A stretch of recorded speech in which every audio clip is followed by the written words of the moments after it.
Hey guys, I've been getting multiple comments talking about how to control thoughts or requesting that I talk about how to control thoughts. And as someone who has complex PTSD and schizoaffective disorder, and also a degree in psychology, I consider myself relatively qualified to speak on this. I consider myself one of the happiest people to ever live, despite what I'm diagnosed with, and I'm at a point where I'm so high functioning that I don't even feel as though I resonate with these illnesses that are typically debilitating, and this is because of the power that I've created over my thoughts. I found a way to truly alchemize my suffering, and I feel like it's something that everyone deserves to hear. The first thing, the biggest thing as well, when it comes to tackling your thoughts is creating the pervasive in your head reminder in your head that your thoughts are stupid. They're all stupid, and just because you're thinking it does not mean that it holds any weight. And I think the biggest thing that a lot of people get trapped in when they have consistent negative thoughts is that they don't question them, and that is hugely pathological, because when you don't question those thoughts, of course they could run rampant. And something that I've learned, and I apply this to many other aspects of life, is that, for example, most commonly people make incredibly rash and illogical decisions very late at night or in the early AM. Early AM. This involves self-harm and suicide attempts as well. But also just, those thoughts that you have of like, oh, does everyone hate me? Or thinking about every embarrassing thing you've ever done when it's like 2 a.m. It's because your brain is not thinking the way it should at that time. It's sleep deprived. And at night we think differently. And just having a reminder like that that's based in biology is so potent when it comes to self-help and therapizing, because it just reminds you that your mind and your thoughts are not as important and not as correct as you may think they are. And going more into that, I'd like to just remind you that however you, how do I explain this? I like to have the analogy of a burning house. When your house is full of smoke, it's very hard to get out of it. You're only going to see the fire and the smoke, and you're not going to find the door. And that's just, a stupid analogy. I'm not that great at analogies, but what I'm getting at is that when you are going into thinking about a situation with a negative mindset, you're only going to see that negativity and you're not going to see anything else. There's a very overused but still very important analogy in Buddhism of letting the water settle. The clouded water, going into thinking about something while you're still all ramped up in that emotion. The water's clouded. You have to wait for it to settle, and then you could properly observe the situation and monitor your emotions and etc. And it's I think what I'm getting at is that before you even get to the point of tackling those negative emotions, you have to change the way that you perceive those negative emotions. And you have to remind yourself that 90% of the time they're wrong. They're just wrong. And the part of you that's like, no, but they can be right, that's the ego. And that's something that you shouldn't be listening to. And I've had a very weird, tumultuous journey with conquering a lot of aspects of my ego, and something that I've repeatedly seen is that you have to just remind yourself that it's stupid, because the ego is actually very shy and it's very easily trainable. I call it like muzzling the dog. We all have that voice in our head that's like barking nonsense, and if you tell it even 10 times, hey, shut up, when you hear that thought in your head, because the biggest thing as well is that your thoughts are not you.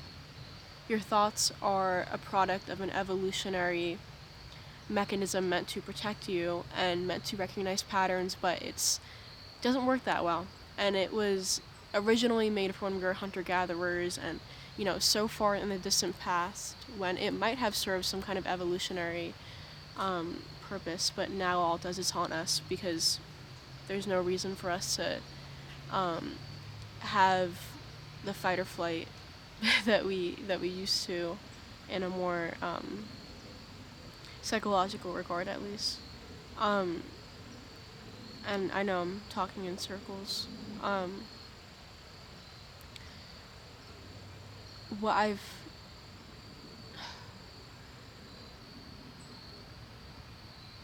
the voice in your head is not you, is what I'm getting at. And those thoughts suck. They're so bad. But the first thing you have to do is remember that it's not you. And the second thing you have to do is muzzle that dog. And so this requires an insane amount of self-awareness that it took a lot of training, but something that was incredibly rewarding in the end for me. Because I'm at a point now where I don't really experience negative thoughts or like complaints or anything like that.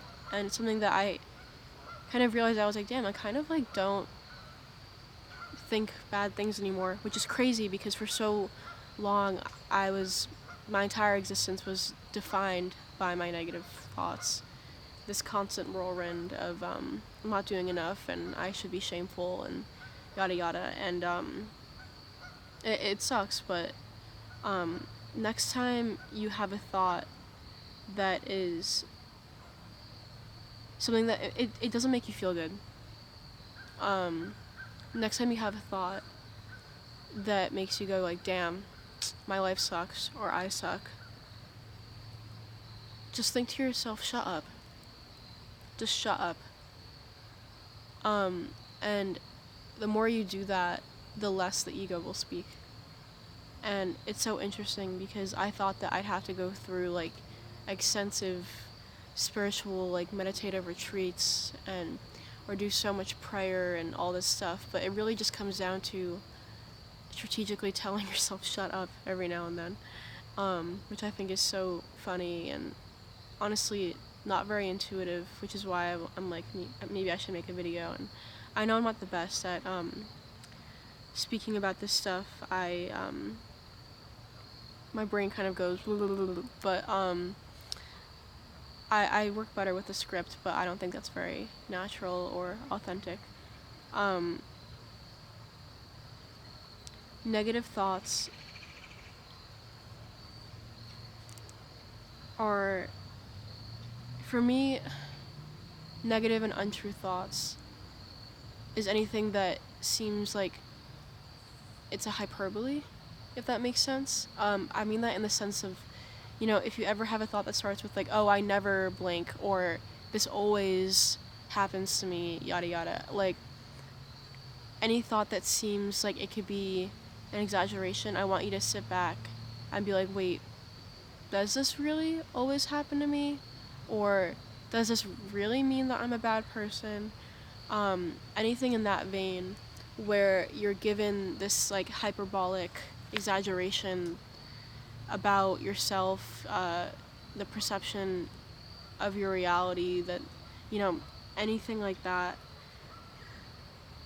Just kind of having that moment where you actually stop and question it. Because that's the other biggest thing, is I realized I was never questioning my thoughts.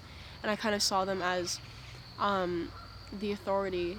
And it's very humbling to realize that like 90% of your thoughts are stupid, and apart from being unnecessary, are typically wrong. And I'm at this weird point where I don't really have thoughts that often. And when I do, they're good. It's just kind of quiet up there. And I'm very happy about it.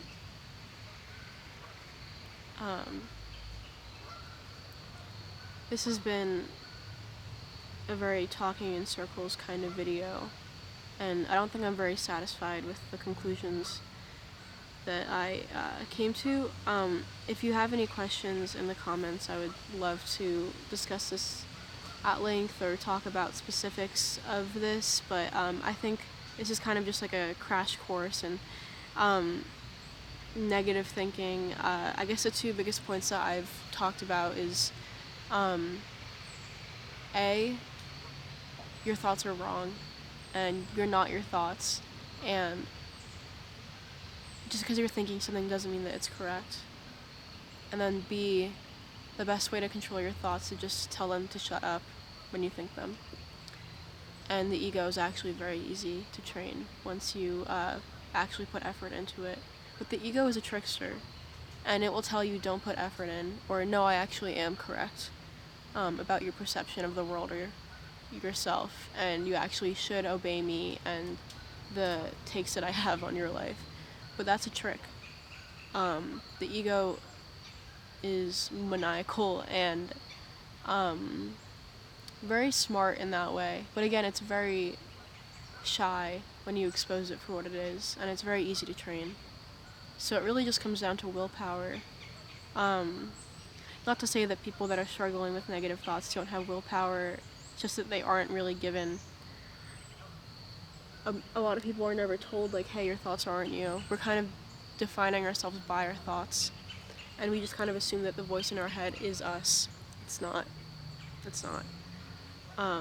And as someone who now lives with not that many thoughts, I find a silence so loud that is the real me, and I can confirm that negative thoughts suck, but also I reached a point of such insane improvement within a year, and I've already prefaced that I was fighting a lot of demons with the mental illnesses that I've had since, God, years, and I'm at a point where I don't even think that I really qualify for that diagnosis because of the therapizing that I've done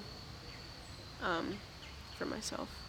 So I hope that this had any amount of help in people's spiritual journeys. This isn't even really spiritual, it's more just like basic mental health, but if you have any further questions or anything that you want me to discuss further, again, I know this was a very weirdly set up video, definitely let me know, and I salute the divinity in you deeply, and thank you for watching the video. If you've watched the whole way through, I'm actually very impressed. Again, subscribing doesn't negatively impact you whatsoever, but it very positively impacts me, so I'd highly recommend doing that. And I hope you have a blessed day, and I'm proud of you. Thank you.